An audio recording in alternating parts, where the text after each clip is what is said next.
Welcome back to ARMEDFORAGER. Today we're just going to look around and see how many plants we can discover that are edible in 60 seconds. Well, here we go right away. Here's one. This one is called nipplewort, and you'll see it gives off that white milky latex. Nipplewort's a great edible plant. Astringent, but great. Also right next to it we have some catchweed. This stuff is real sticky. There it is. And this is very edible. Right here next to some other plants is Stinky Bob or Herb Robert. This entire plant is edible. It is very potent though, has a taste to it. Here's also some cat's ear. You can tell from the blunted end and it's very fuzzy. This is not dandelion. Still very good. Right here, one of my favorite plants. This is waterleaf. This is abundant and it is very tasty. This one's right next to the trail, so I'm not going to eat this one. Here's some St. John's wort. So this is very medicinal. So if you use this for medicine, this is great. There is a certain season and a certain time to eat this.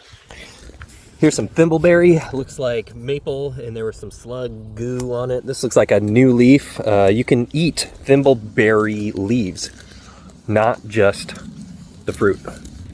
All right, I got to be careful because it's right next to this poison oak, but here's some avens. So here's the avens plant. I'm going to grab this. And this one is completely edible. Again, this is right next to the trail, so I'm not going to eat this one. Okay, last but not least, this is a true dandelion. Not cat's ear like we had earlier, but this is true dandelion. This one is right next to the trail, and against better judgment, just because dandelion's so amazing, I'm just going to take a little bit of this. And right now this is perfect, good salad lettuce right here.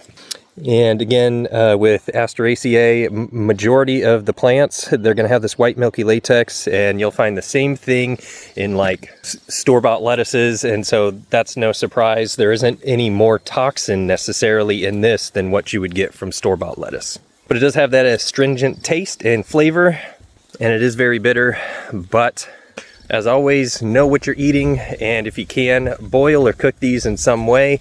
Do what's right and stay safe. Just some honorable mentions: narrow leaf plantain, we got some wall lettuce here, and I did notice some hawthorn.